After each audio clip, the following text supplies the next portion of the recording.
It was an age when the medical arts were still in their infancy. With war and disease rampant, the sick and the suffering depended on men and women who brewed remedies with wisdom and compassion. Men and women known as apothecaries. Greetings, fellow Octopathians. Octopath Traveler lore class is back in session, and today we are covering the last of the 8 protagonists, Alfyn the Apothecary. His is a story of an encounter twice over with a deadly disease that reshapes him as a person during both encounters. Also, Alfyn shows us what true altruism looks like and the multiple morality crises that force him to question his role as an apothecary. There's a lot of information that we need to discuss today, so let's go ahead and get started. But before I can present to you the story of Alfyn the Apothecary, we need to talk about the disease that changed his life, the Great Pestilence.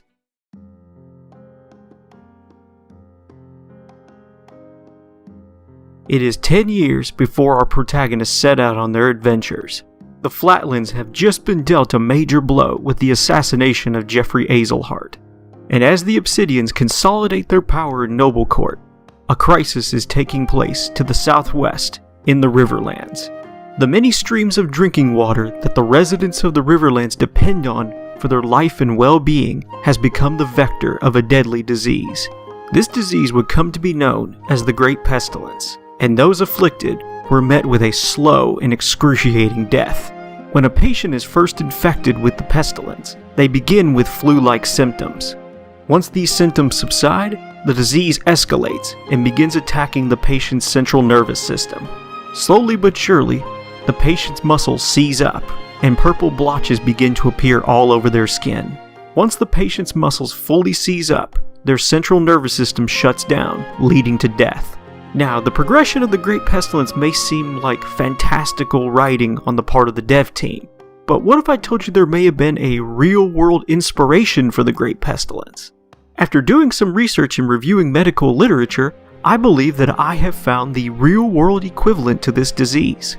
I would now like to turn your attention to the bacterium you see on your screen. This is a corkscrew bacterium known as Leptospira, the root cause of the waterborne disease known as leptospirosis. Between 7 and 10 million cases of leptospirosis are documented annually, and on average, 60,000 people die from this disease annually. So how are so many people infected with this each year? Where's this Leptospira bacteria coming from? Well, Leptospira exists in waterways that have been contaminated with animal urine. And under these conditions, Leptospira can grow exponentially. A human can then contract leptospirosis by absorbing the contaminated water through an orifice or by ingesting said contaminated water. Once infected, leptospirosis will attack the patient in 2 phases. In the first phase, the patient will experience flu-like symptoms for 3 to 7 days. Once the flu-like symptoms subside, the patient will become asymptomatic for 3 to 4 days before phase 2 begins. Phase 2 is where leptospirosis can become lethal, as the patient will be afflicted with meningitis. Meningitis is an autoimmune disease that attacks the central nervous system by damaging the spinal cord. If left untreated or treated improperly, the patient's muscles will gradually seize up as their central nervous system shuts down, eventually leading to death. This may not sound like a perfect match for our Great Pestilence, but as it turns out, the second phase of leptospirosis can go a different way, and this way is far more lethal. Instead of meningitis, the patient can get what's called a meningococcal infection, where the patient will experience all the same symptoms as meningitis, but the bacteria will also invade the bloodstream, bursting the capillary blood vessels underneath the skin, resulting in what's called purpura, or a purple rash. And that, my friends, is the perfect real-world match for the Great Pestilence. Now, I do not know if the connection between the Great Pestilence and leptospirosis was intended by the writers of Octopath Traveler, but with the 2 diseases matching up so perfectly, I don't think it's a coincidence. That's just my take on it. But you're probably wondering now, here in the real world, we have the conveniences of modern medical science to help us treat diseases such as this. How did the apothecaries of Octopath Traveler cure the Great Pestilence then? The short answer is, they didn't. Only one cure for the Great Pestilence was ever found, and it was not mass-producible. So apothecaries could only ease the suffering of the afflicted by treating their symptoms, and proper quarantine procedures had to be implemented to stop the spread of the disease. By the end of the epidemic, the death toll in the Riverlands was immense. In order to stop a mass mega-death event like this from happening again, scholars in the region have dedicated their life's work to studying the waterways of the Riverlands, watching intently for the reappearance of the Great Pestilence. Now, I've spent a long time talking about the Great Pestilence. Where was Alfyn when all this was taking place? Well, this is where Alfyn's story can now formally begin. Near the end of the epidemic of the Great Pestilence, Alfyn is still but a small child in the small riverside town of Clearbrook when he contracts the disease. As the hallmark symptoms of the pestilence rack Alfyn's small frame, his best friend Zeph's father tries everything in his apothecarial powers to cure Alfyn, but to no avail. Alfyn's death is all but certain. However, before the pestilence can take Alfyn's life, a mysterious apothecary arrives in Clearbrook and sees that Alfyn is about to leave for the afterworld. The mysterious apothecary agrees to treat Alfyn and pulls out an elixir that no one has seen before. Alfyn drinks the elixir, and within the next few days, all of his symptoms are reversed. He is saved from the pestilence, one of the lucky few souls that ended up surviving it. Thankful that his life has been saved, he becomes concerned about how to compensate the mysterious apothecary, to which the apothecary turns around and tells him that money will not be necessary, as he just saw someone in a bind and he wanted to help them out. This act of kindness changes Alfyn's life forever, and he decides that he wants to be an apothecary when he grows up, with this mysterious man as his role model. The next morning, the mysterious apothecary disappears, never to be seen again. From this day forward, Alfyn and his best friend Zeph study all the apothecarial literature that they can find and practice their craft for the next 10 years. And by the time Octopath Traveler begins, Alfyn and Zeph have become the practicing apothecaries for the village of Clearbrook, with Alfyn renowned for his skill and confidence at creating tinctures and tonics. While Alfyn has enjoyed being one of the 2 village apothecaries, he has recently found himself wanting. He does not wish to be confined to Clearbrook for his entire life, and he wishes to go out, see the world, enhance his knowledge, meet his peers, and utilize his impressive skills to help the sick and needy. However, Alfyn has failed to build up the gumption required to make this move, and so he continues his work as the village apothecary for now. That is, until one day, a crisis hits really close to home. Damn it all! What foul beast did this to my Nina? Let me ask around. Maybe someone saw something. When Chapter 1 begins, it's just another day on the job for Alfyn, as he has been summoned to the house of the old man Alec, who is suffering from an uncontrollable cough. Alfyn swiftly concocts an antitussive tonic and hands it to Alec, whose cough is cured almost instantly. Alec's granddaughter then begins to fret about how they're going to compensate Alfyn, as they do not have much money. However, Alfyn tells them that he did this one gratis and they don't need to worry about it. Alec's granddaughter then thanks Alfyn for his kindness, and then Alfyn leaves, heading to the cemetery to pay his respects to his recently deceased mother. After a short while, Zeph arrives at the cemetery and tells Alfyn that he has just closed up shop for the day. The 2 friends then take some time to talk about that despite the fact they are new at being the village's 2 apothecaries, that they seem to be handling the job quite well. However, despite their recent success, Zeph can tell that Alfyn's heart is somewhere else right now, and that he's hiding something. But before Zeph can convince Alfyn to let it all off his chest, a villager rushes into the cemetery, bearing ill tidings. Zeph's sister Nina has suddenly fallen ill, and both apothecaries rush to her side. Inspecting Nina's body, Zeph finds bite marks on her leg, and deduces from her symptoms that the bite was from something poisonous, but he doesn't know from what. Without knowing what creature bit Nina, Zeph cannot prepare an antivenom accordingly. And so, while Zeph stays by Nina's side, Alfyn heads outside to question Nina's best friend Lily about how she was bit. Lily explains that her and Nina went to the cave of Rhiyo to pick water blooms for Zeph, as Nina thought it would be a nice present for him. However, they were both attacked by a venomous snake. Alfyn asks Lily if the snake was black, to which she says no, but then he asks if the snake was amber with spots on it, to which she says yes. This affirmation is all that Alfyn needs to conclude that the bite on Nina's leg was from the blotted viper, the most dangerous snake residing in the cave of Rhiyo. Alfyn then returns to Zeph and passes along the information. Zeph tells Alfyn that they need a sample of the Blotted Viper's venom in order to create an anti-venom. And so, feeling responsible for what happened to his sister, Zeph begins his preparations to head to the cave of Rhiyo and search for the Blotted Viper.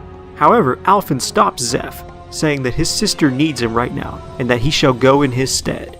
Zeph is reluctant to allow Alfyn to go alone, but Nina calls for Zeph and begs of him not to leave. Seeing now that Alfyn was right, Zeph allows Alfyn to go alone eastward to the cave of Rhiyo. Inside the cave, Alfyn discovers the patch of water blooms where Nina was bitten, and the Blotted Viper is still there. Eyeing his quarry, Alfyn, in jest, asks the Blotted Viper nicely to hand over some of its venom, to which it angrily hisses at him. Alfyn then draws his axe and goes to battle with the Blotted Viper. And following the advice of an old man near the exit of Clearbrook, Alfyn discovers that the Blotted Viper is very weak to axe strikes, and a couple uses of his amputation ability knocks the Blotted Viper unconscious. With the deadly snake incapacitated, Alfyn extracts some of its venom and returns to Zeph. While Zeph nurses Nina back to health, Alfyn decides that he's beat for the day and returns home. However, Alfyn finds himself unable to rest and decides to take a walk on the bridge overlooking the Clearbrook River. Gazing out into the clear waters of the river, Alfyn once again thinks back on his desire to leave the village and travel about the realm helping those in need. However, he is convinced that the village of Clearbrook still needs him and that he cannot leave just yet. Alfyn then decides to go to Zeph's house and check on Nina. Zeph emerges from the home, informing Alfyn that the anti-venom worked and that Nina is getting better by the hour. With Nina's life out of danger, the two friends decide to continue the conversation they started in the cemetery earlier in the day. Zeph tells Alfyn that he has known him for a very long time, and that he can tell that Alfyn wants to go on an adventure and help those in need across the realm.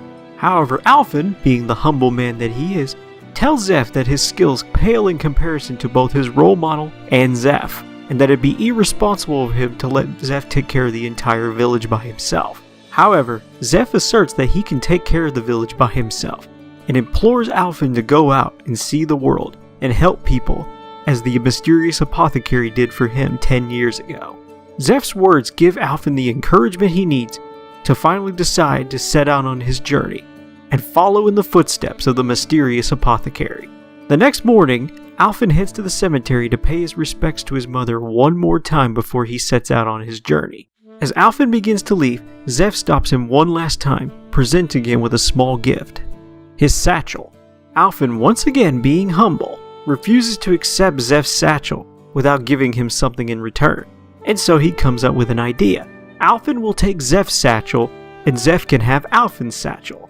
And while Alfyn is out on his journey, it'll be like they're watching over each other. Zeph agrees to the arrangement, and the two friends exchange satchels. With not much else to say after the exchange, Alfyn decides that it's time for him to go on his way. Alfyn then leaves his childhood home of Clearbrook behind, and exits the village to the west.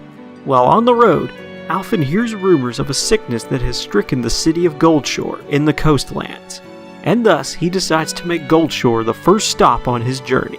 While traveling the roads eastward to Goldshore, Alfyn meets with the other 7 protagonists, who pledge their physical and moral support to his cause.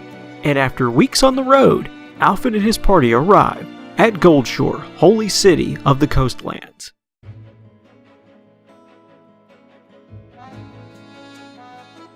Arriving in Goldshore, Alfyn wastes no time gathering information on the illness that has supposedly stricken this city, and how he might be able to help. Eavesdropping on a group of 3 men, Alfyn confirms that the malady in question is a fever, and a particularly severe one at that. However, what is more interesting is that it appears Alfyn has been beat to it, as another traveling apothecary has recently entered Goldshore and is treating the fever. Eager to meet a fellow colleague, Alfyn begins searching Goldshore for this traveling apothecary, when he stumbles upon a young girl named Ellen, who has just scraped her knee while running back from the beach.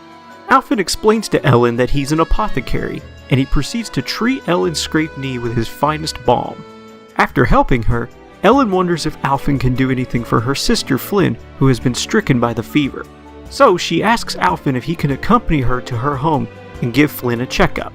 Eager to meet his first patient in this city, Alfyn agrees and follows Ellen to her home. However, Alfyn has already been beaten to it by the traveling apothecary, who has been summoned by Ellen's mother, Marlene. The traveling apothecary gives Flynn an elixir which instantly cures the fever, and she tells Marlene that it's on the house and that if her symptoms return to give her a call immediately. Just as the traveling apothecary leaves, an awkward moment ensues as Alfyn and Ellen step in right after her. Alfyn examines Flynn and notices that her fever is already gone, and Marlene chastises Ellen for bringing a scruffy-looking stranger into their home and demands that he leave at once, as Flynn has already been treated by a professional. Alfyn and Ellen then step outside and Ellen apologizes as she was unaware that her mother had already summoned the traveling apothecary. Alfyn insists that an apology is not necessary, and all that matters is that Flynn is feeling better.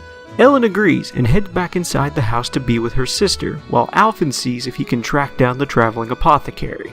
Heading to the Goldshore Manor district, Alfyn sees that there's a large commotion going on, and that the traveling apothecary has drawn in a large crowd of aristocrats. The gentry thank the traveling apothecary for her services, and for charging a modest fee for a cure to the fever that she could have charged 10 times as much for. The traveling apothecary insists that she's just doing her job, and that as an apothecary she has a sworn duty to ease the suffering of others. Alfyn then steps forward, introducing himself to the traveling apothecary, and admiring the oath that she just stated in front of all the aristocrats. In turn, the traveling apothecary introduces herself as Vanessa Hysel, and continues to insist that she's just doing her job. Inspecting Alfyn, she notices his satchel, and concludes that he must be a fellow peer, to which he confirms he is, and he has only just started out on his journey. And to that end, he asks Vanessa politely if he could take a look at her pharmaceutics, as anything that he could learn from her would be most valuable. However, she insists that she cannot do so, as she cannot share trade secrets with those in the business. She does have to put food on the table after all. Alfyn apologizes for his brazenness, and bids Vanessa farewell for now, as he heads back to the beach in the southern end of town. While admiring the ocean waves, Alfyn is approached by Ellen, who has been collecting seashells. Alfyn then remembers that when Ellen scraped her knee earlier, she did drop a seashell, and he's curious as to why she's collecting them. Ellen explains that she gifts the most beautiful seashell she finds to Flynn, while she gives the rest to her mother to sell at the market, as their family is very poor. Ellen then asks Alfyn if he makes a lot of money as an apothecary, to which he replies he only makes enough to put food on the table, but that's enough to satisfy him. And admittedly, this conversation kinda ends abruptly, as Alfyn just walks away back to the manor district to find there's another commotion going on. It's just weird. Nevertheless, all the aristocrats are once again gathered around Vanessa Hysel and demanding her services. Apparently, just as the fever was cured, another deadly malady has stricken Goldshore, known as Gabora whooping cough, which causes the patient to cough uncontrollably as their throat closes up and eventually they can no longer breathe. What's odd though, is that Gabora whooping cough is normally exclusive to the southern continent of Gabora, and cases of this in Orstera are very rare. However, Vanessa assures the aristocrats that she has a cure in her satchel for the Gabora whooping cough, which is concocted through the use of a special moss located in a remote and treacherous location. And she claims that since the reagent to prepare the cure is so precious, that she is forced to charge 100,000 leaves per phial. The upper class decide that no price is too high for their health, so they agree to pay Vanessa's exorbitant price for the cure. Within minutes, Vanessa's cure for the Gabora whooping cough has nearly sold out, when she is approached by Marlene, who explains that Flynn has also come down with Gabora whooping cough. Marlene begs with Vanessa to show the same mercy that she showed earlier with Flynn's fever, and sell at least a very small sip of the cure for what's left of her own life savings. Vanessa explains that she is unable to let go of any of her cures so cheaply, as it is in short supply and high demand. Shocked by Vanessa's sudden lack of compassion, Marlene runs away to a nearby statue where she prays to Aelfric to show mercy on her and her children, and provide them with a miracle. And seemingly as if Aelfric has answered her prayers, Alfyn approaches Marlene and agrees to give Flynn a checkup and see what he can do. After giving Flynn a thorough examination, Alfyn questions how such a rare disease from another continent arrived here in Goldshore, and he begins to suspect there's some foul play involved. He asks Marlene if there's any of Vanessa's medicine left that he can examine, and luckily Marlene left a few drops in the phial for Alfyn to look at. Sniffing the tincture, Alfyn recognizes the aroma as that of Gabora Evergreen, which is a very potent antipyretic. However, Alfyn remembers reading something else about Gabora Evergreen, and so he pulls out his medical literature to refresh his memory. According to his book, Gabora Evergreen is strongly discouraged in any dose in the medical field, as while it is a potent fever reducer, it also has the nasty side effect of inducing Gabora whooping cough, which can be fatal. Realizing that Vanessa has scammed the entire city of Goldshore, he realizes that he must make this right, and asks Marlene if she's seen a blue moss anywhere near the city. Marlene admits that she doesn't leave Goldshore often, so Alfyn decides to go out and ask the townsfolk if they've seen any special blue moss around. His inquiries bring him to a coachman and an aristocrat. The coachman admits that he saw Vanessa leaving east of town to the caves of Azure, but does not know why. And the aristocrat confirms that the caves of Azure is home to the glowworm moss, which may be the blue moss that Alfyn is looking for. Realizing that Vanessa must be in the cave to stock up on glowworm moss, Alfyn decides to pursue her with all due haste. In the heart of the cave, Alfyn comes across Vanessa, who has hired workers to scrape glowworm moss off the walls. Alfyn calls up Vanessa as a fraud and a disgrace to their profession, to which she replies why can't she just do whatever she wants, as the common folk know nothing of the medical arts. So why not exploit them? Alfyn then retorts that it is wrong for her to exploit the weak and vulnerable, as it is Apothecary's job to ease the suffering of others. Realizing that Alfyn is not going to leave quietly, Vanessa decides that he has to die in order to keep her scam a secret. So she tells her employees to cease working immediately and kill Alfyn. Alfyn then rallies his party and goes to battle with Vanessa and her minions. Since Vanessa herself is not that great of a fighter, she relies on her bodyguards to do all the dirty work and serve as meat shields to protect her. But once her bodyguards go down, she falls shortly after.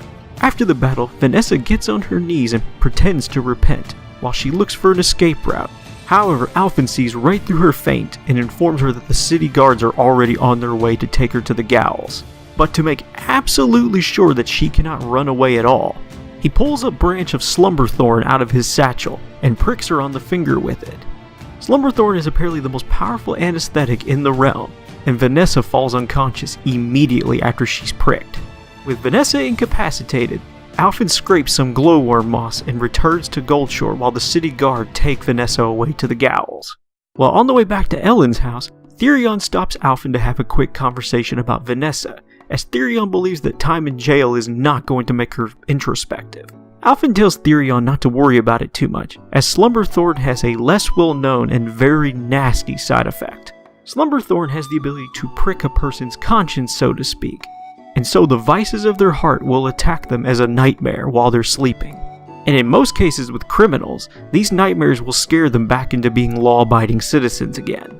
Therion praises Alfyn's cleverness, but still tells him to watch his back regardless. Returning to Ellen's house, Alfyn concocts an elixir that cures Flynn's whooping cough, and Marlene apologizes to Alfyn for calling him Scruffy, as he was the exact apothecary that they needed in the first place. Marlene then asks Alfyn how they can repay him, to which he tells them that it's free as it cost him nothing to extract the glowworm moss from the cave. He then tells Marlene and Ellen to please excuse him, as there are other people in Goldshore who may need the same elixir. A short time later, after all the residents of Goldshore are hale and hearty again, he concludes that his work here is done and decides to visit the beach one last time. While staring out into the waves, Ellen and Flynn sneak up behind Alfyn and scare him. After having their little bit of fun, Ellen and Flynn decide that they want to thank Alfyn for all that he has done for them, so they give him a batch of seashells that they found at the beach. Alfyn is so overwhelmed by the sisters' kindness that he starts to cry, and he turns his back to them trying to hide it. However, unfortunately for Alfyn, Ellen sees right through him and tells him that grown-ups aren't supposed to cry, to which he tells them that an adult needs a good cry every now and then. Alfyn then tells the sisters that his work here is done and that there are other towns that need his help. So, he wishes the sisters farewell and sets out from Goldshore. And for about one cycle of the moon, Alfyn wanders the realm rather aimlessly until he ends up back home in the Riverlands. But not to Clearbrook, but the holy city of the Riverlands, Saintsbridge. Unfortunately though, this is a stop that Alfyn will soon regret. Afraid you're out of luck, friend. Your life isn't worth saving. When Chapter 3 begins, Alfyn has been in Saintsbridge only a mere few minutes. when he runs into yet another fellow traveling apothecary who he believes is bringing disgrace to the profession. This traveling apothecary is refusing to give treatment to a man named Miguel, who is on the cusp of death due to a life-threatening sword wound. Alfyn criticizes the traveling apothecary for refusing to give Miguel treatment, as it is not an apothecary's place to play judge, jury, and executioner. However, the traveling apothecary retorts to Alfyn that he's an independent man and can freely choose his patients, and that some lives are simply not worth saving. Alfyn then becomes frustrated with the traveling apothecary's demeanor. However, this is a situation that Alfyn has walked into without all the facts. Just before Alfyn arrived, Miguel got the attention of the traveling apothecary, at first asking for food, but then changing his request to having his wounds dressed. Strangely though, before the traveling apothecary would agree to treat him, he says that he wants Miguel to answer one question. The game does not reveal what this question is, but Miguel responds with flickering eyes, nervousness in his voice, and at one point accidentally revealing the dagger under his cloak. This response is enough to convince the traveling apothecary to deny him treatment, as it's apparent that Miguel has something to hide. However, in the present, Alfyn's naivete gets the better of him and he agrees to treat Miguel's wounds. Alfyn carries Miguel to a nearby barn where he begins treatment by applying a salve to Miguel's wound. After this initial round of treatment is complete, Alfyn's tummy begins to grumble as he's not eaten in quite a while. He then remembers that Saintsbridge is known for its succulent grapes, so he decides that he wishes to partake in some to satisfy his grumbling stomach. Miguel then wittily remarks that grapes are a lot better for drinking than they are for eating. Alfyn then tells Miguel that he is in no state to be drinking any wine. However, once he's nursed fully back to health, perhaps they can share a drink together, to which Miguel agrees. Alfyn then starts walking towards the tavern in order to procure a meal, and on the way, he has a nice conversation with Therion, who reveals some trade secrets as to how thieves use alehouses to gather information. While Alfyn does like a stiff drink after a hard day's work, he realizes that he better be counting his mugs when Therion's around. After this conversation, Alfyn arrives at the tavern where there is an immediate medical emergency taking place. The young boy Timothy has collapsed on the floor and no one knows why. Alfyn examines Timothy but has a hard time getting to the bottom of what the problem is when the traveling apothecary walks into the tavern. He walks up to Timothy and immediately identifies the ailment as an allergic reaction to sweet peas, and produces a tonic which counters the reaction. After witnessing the traveling apothecary's prowess firsthand, Alfyn realizes that he was mistaken in thinking that he was a disgrace to the profession. The traveling apothecary then turns to Alfyn and formally introduces himself as Ogen, and that Alfyn should have all of his facts together before he judges someone. And then, with Ogen's work here completed, he leaves the tavern. Alfyn then finds himself frustrated that he wasn't able to identify Timothy's ailment, but that frustration quickly turns to resolve, as he decides to seek out a few more patients in need of help. His search eventually brings him to two elderly women, each suffering from an unspecified illness.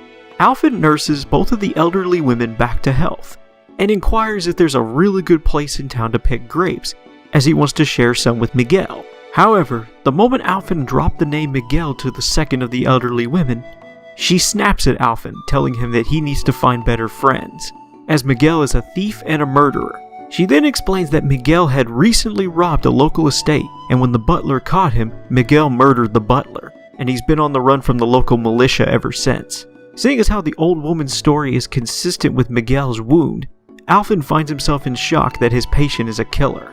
Alfyn then leaves the old woman's house still in disbelief and runs into Ogen once again. Ogen criticizes Alfyn for choosing to treat Miguel's wound, and tells Alfyn once again that some lives are not worth saving. Alfyn then snaps at Ogen, saying that they're apothecaries and it is not their place to play God. Ogen then pauses for a moment, and then the conversation takes an awkward turn as he demands to see one of Alfyn's tonics. Alfyn then asks why in the hell he would do that, and Ogen says that he wishes to judge Alfyn's skills with his own eyes. Alfyn then capitulates, telling Ogen that looking is free, and hands him one of his tonics. After inspecting the tonic, Ogen tells Alfyn that his apothecarial skills are unrefined, but adequate, as he has the skill and confidence to make up for his lack of sophistication. Ogen then adds that he sees passion in Alfyn's eyes, and that his hands could change the world, but he should think carefully before he uses them to save a life, especially if that life is the life of a killer. Ogen then walks away, and Alfyn remains unfazed by Ogen's rhetoric, as he believes it is not an apothecary's place to deny a patient treatment, even if they are a criminal. Alfyn then returns to the barn where Miguel is resting, and inspects his wound. Alfyn's initial salve did not work, and Miguel's wound is beginning to get infected. At first, Alfyn tries to put on a cheery smile and tell Miguel that everything's going to be alright. But then Miguel asks Alfyn to state plainly if he's going to die, as he knows his body better than anyone. Alfyn does admit that the wound is not looking good, but tells Miguel that he's heard rumors around town about him, and that before he can continue treatment, he has to know the truth. Miguel then admits that he is a thief and a murderer, but he was left with no choice. He was once a very competent mercenary, but a short time ago the work dried up, and he was left penniless. With 3 children back at home that he needed to feed, he turned to banditry. Unfortunately, his latest heist was a failure, and the butler of the nearby estate was a victim of his escape attempt. After Miguel shares this story, Alfyn agrees to continue treatment, on the proviso that Miguel change his ways and begin finding honest work. Miguel agrees and thanks Alfyn for giving him a second chance at life. Alfyn then works feverishly through the night to dress Miguel's wound and nurse him back to health.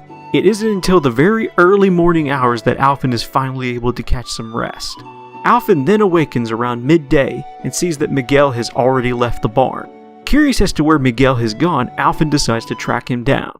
And it is mere moments later that Alfyn sees that Miguel has already broken his promise, as he is now holding young Timothy hostage. Miguel tells Timothy's mother that she is to bring every leaf that she owns to the Rivira woods by sundown in exchange for Timothy's life. As Alfyn stares in disbelief at what he's seeing, Miguel flees with Timothy into the Rivira woods. Feeling extreme guilt for trusting Miguel and putting Timothy's life in danger, Alfyn knows he has to set things right. So Alfyn heads into the Rivira woods in pursuit of Miguel, and it only takes but a few minutes to catch up with him. Alfyn is shocked to see Timothy is on the ground unconscious. Miguel says that Timothy was crying way too much and getting on his nerves. So, in order to shut him up, he stabbed Timothy in the gut. Alfyn demands that Miguel step aside so that he can dress Timothy's wound, but Miguel refuses, saying that Alfyn will just take off with Timothy when he's not looking.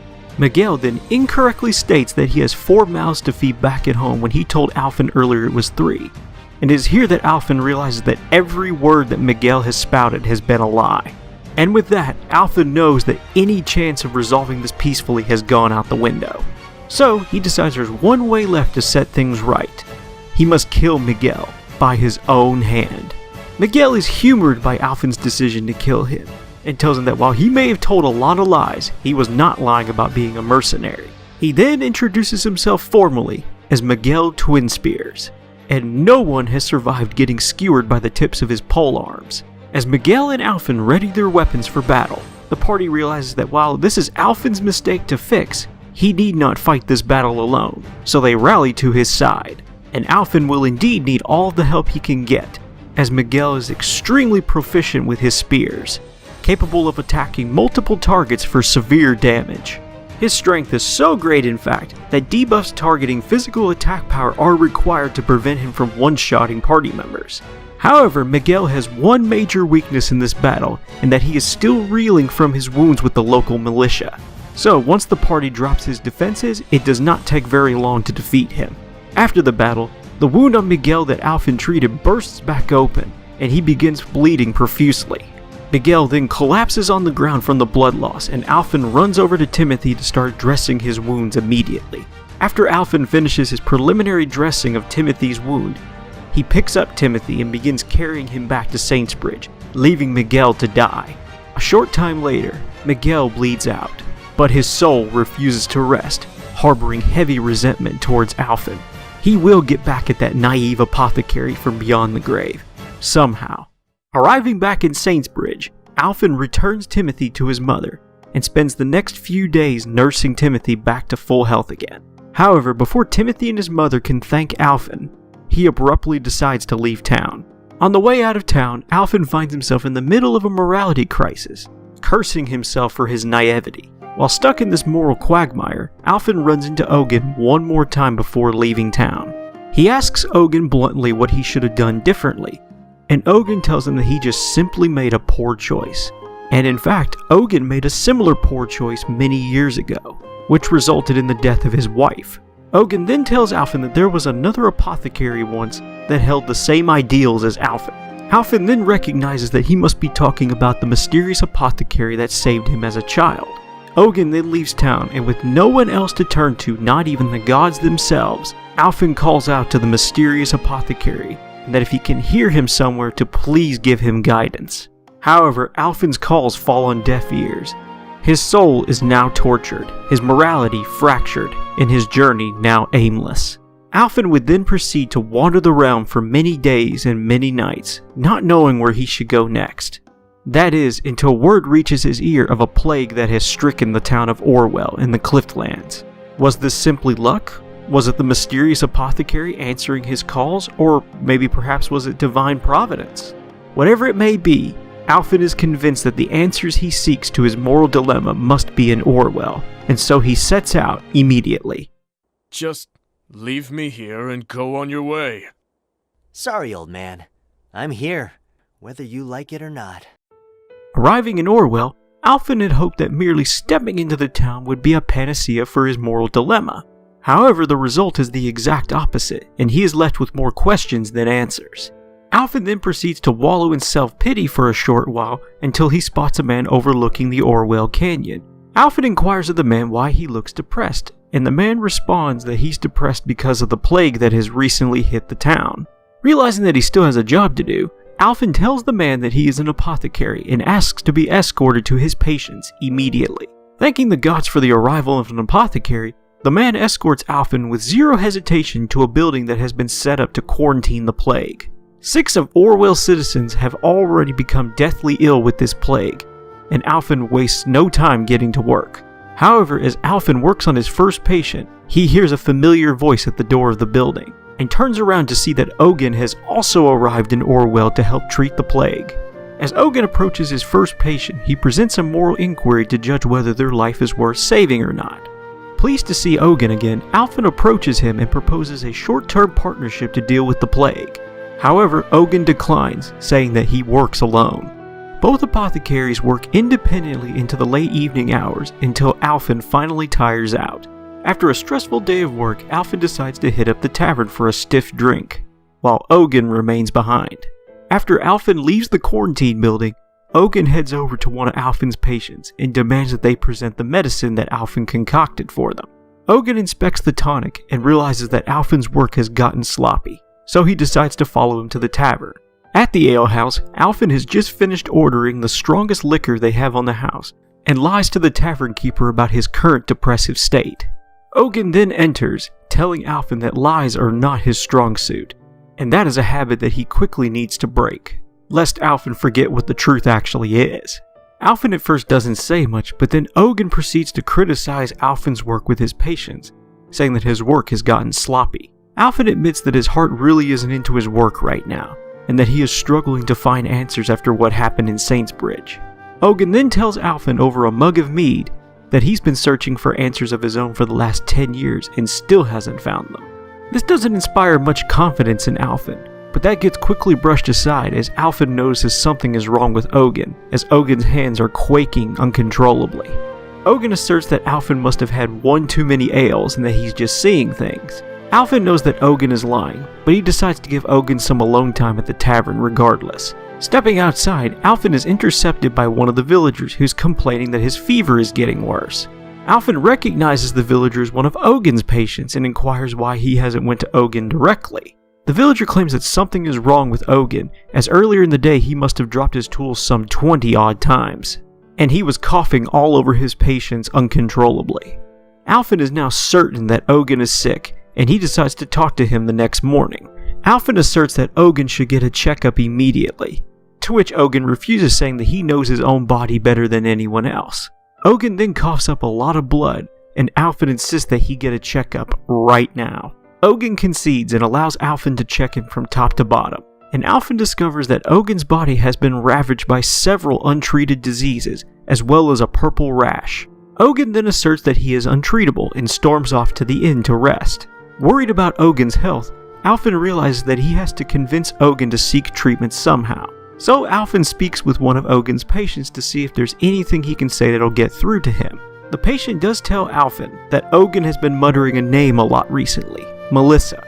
Alfyn then runs straight to the inn and asks Ogen who Melissa is, and Ogen is at first infuriated that Alfyn would even dare speak her name, but he quickly calms down and tells Alfyn that that is the name of his murdered wife. He then admits that back in Saintsbridge, he did not tell Alfyn the full story. After Melissa was murdered by the criminal that Ogen treated, Ogen went on a journey and wandered the realm aimlessly, helping every patient that he could, hoping it would make Melissa proud.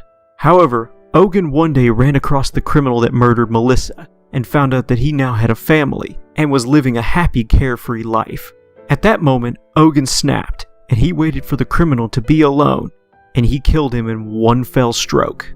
However, murdering this man has weighed heavily on Ogen's soul ever since, and so as an atonement for his sins, he has decided that for the rest of his life he would go untreated, and let Mother Nature take him.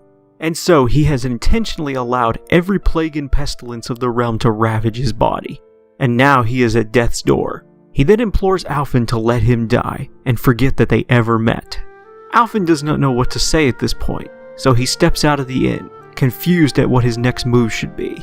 Pondering over the Orewell Canyon, Alfyn realizes that he may be able to fix Ogen's body, but he cannot fix a broken soul. Reaching a breaking point, Alfyn dumps out his entire satchel looking for anything that could help Ogen. A letter then falls out of the satchel, and Alfyn has no idea where it came from. Opening the letter, it's from Zeph, and it reads as follows. To my dear friend Alfyn. When you find this letter, no doubt you'll be off in some far-flung village somewhere. I was more than happy to urge you on in your journey, but truth be told, I was just a bit worried about you. Worried that along the way, you'd find someone and take on all their pain and suffering as your own. You've always had a sensitive streak after all. But, should you ever find yourself losing the courage of your convictions, remember what we learned together. I've always admired your selflessness. In helping others, you think nothing of yourself. In that sense, you're the best apothecary and the best friend anyone could ask for. You have nothing to worry about, nothing to fear. So go out there, Alf, and do what you feel is right. With your heart at ease and your head held high.